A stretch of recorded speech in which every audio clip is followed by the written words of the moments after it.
Hello everyone. तो कैसे हैं आप सभी। उम्मीद है आप सब अच्छे होंगे और अपनी यूपी पेट के एग्ज़ाम के लिए अच्छी तरीके से पढ़ रहे होंगे।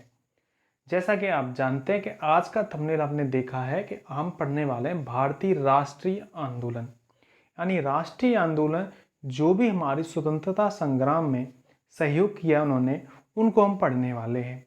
ये आपके पेट के एग्जाम में सिलेबस में दे रखे, जिनमें से एक न एक क्वेश्चन तो जरूर आएगा। क्लियर बात है, एक न एक क्वेश्चन तो जरूर आएगा, चाहे कोई सा भी राष्ट्रीय आंदोलन पूछ लिया जाए। तो मैं आज की वीडियो में कुछ राष्ट्रीय आंदोलन डिस्कस करूंगा, कुछ अगली वीडियो में डिस्कस कर दूंगा, जिससे कि आपकी 2 या 3 वीडियो में सारे राष्ट्रीय आंदोलन कवर हो जाएंगे। मैंने पॉलिटी को पूरा कंप्लीट कर दिया है पिछले 2 वीडियो में, आप चाहें तो उन्हें देख सकते हैं अगर नहीं देखा है तो। ठीक है, पहली वीडियो मैंने कंप्लीट बताई है थ्योरेटिकल कैसे कानून आए, दूसरी वीडियो में मैंने इंपॉर्टेंट आर्टिकल बताए हुए हैं, जिनमें से एक न एक आर्टिकल आपके लिए जरूर आ जाएगा। ठीक है, चलिए आज की क्लास स्टार्ट करते हैं। आप पेन और पेपर ले लीजिएगा। ठीक है, आप पॉइंट टू पॉइंट नोट करते चाहिए, चाहे तो आप स्क्रीनशॉट ले सकते हैं पूरे का और आप नोट भी कर लेना। ठीक है, चलिए शुरुआत करते हैं। तो शुरुआत करते हैं आज की वीडियो की। तो जैसा कि आपने डाल रखा है हेडिंग, यानी ये चैप्टर का नाम शायद आपको नहीं दिख रहा हो, लेकिन मैंने ऊपर डाल रखा था भारतीय राष्ट्रीय आंदोलन। ठीक है, भारतीय राष्ट्रीय आंदोलन, इस पूरे बोर्ड को भरने में काफी टाइम लगा।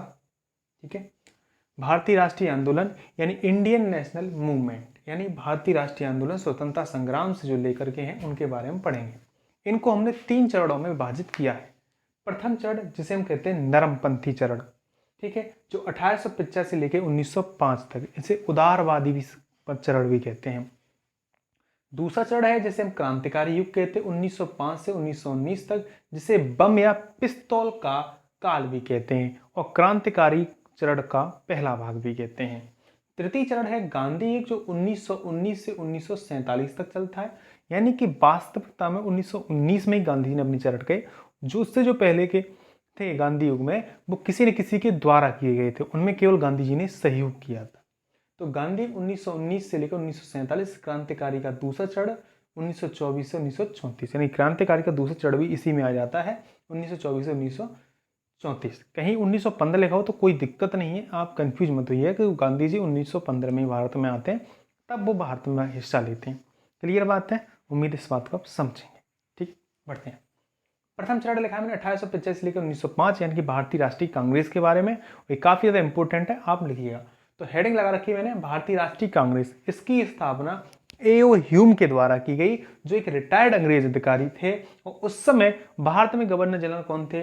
Lord Dufferin. ये क्वेश्चन पूछा गया है। और कहां पे स्थापना हुई उसकी? बंबई में। 28 दिसंबर 1885 को होती है गोकुलदास तेजपाल संस्कृत विद्यालय में, और इस विद्यालय में 2 कांग्रेस के अधिवेशन होते हैं। भारत को आजाद, इसके मुख्य उद्देश्य क्या था? भारत को आजाद कराना, भारत में समाज सुधार और भारत में राष्ट्रवाद की भावना को जगाना।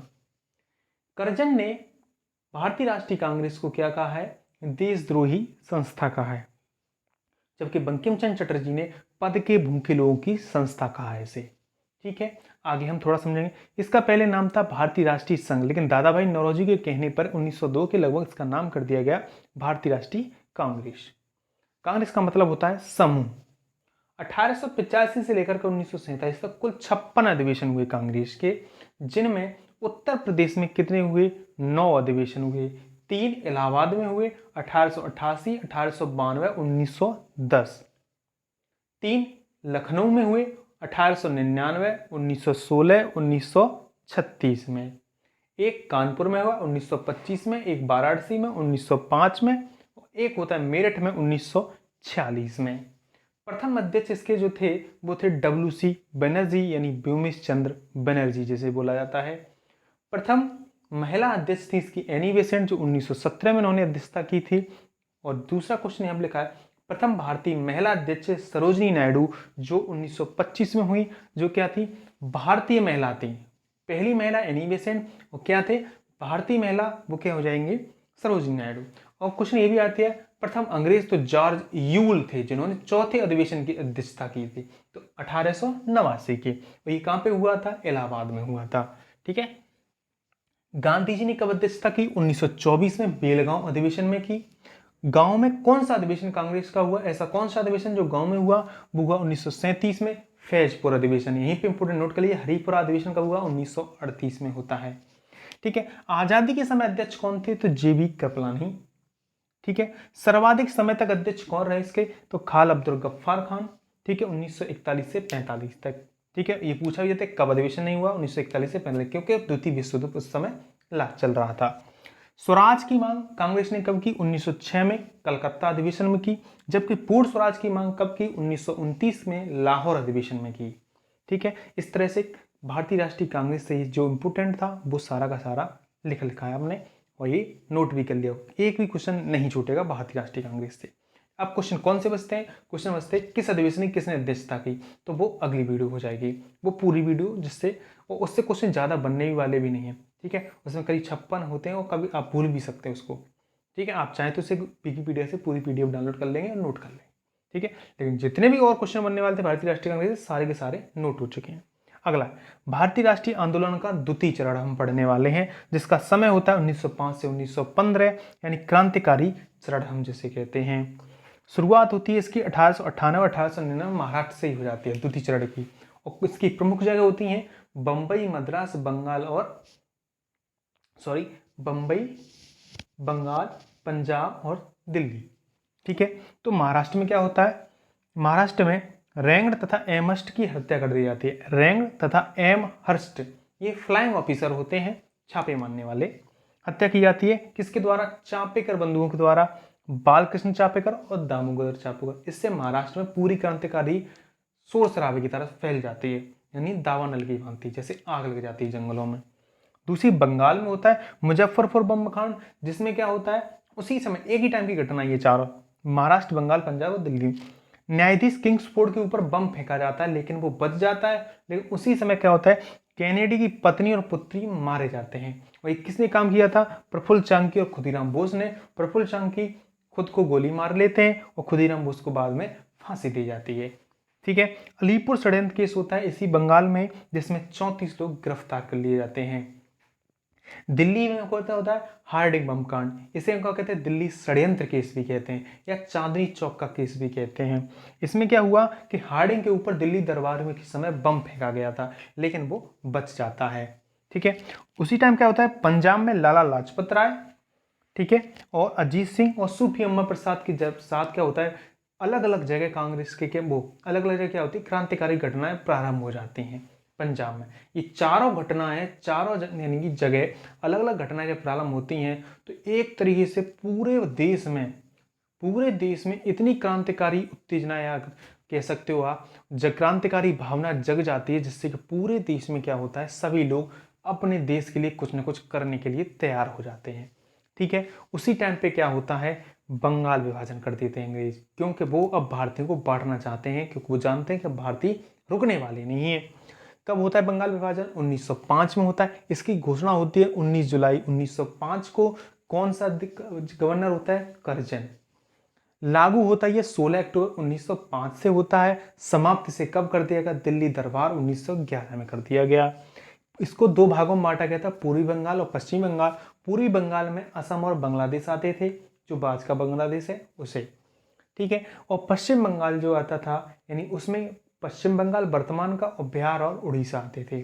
ठीक है, उसी समय क्या होता है? स्वदेशी आंदोलन चलाया जाता है 1905 में, 7 अगस्त 1905 को। इसमें क्या होता है? हम स्वदेशी कपड़े, स्वदेशी शिक्षा और स्वदेशी न्याय पे भरोसा हम करेंगे। उसी टाइम पे क्या होता है? हिंदी मुस्लिम एकता के नारे भी दिए जाते हैं, ताकि लोग क्या हो? एक दूसरे से सहमत हों, अपनी भावनाओं को इकट्ठा रखें।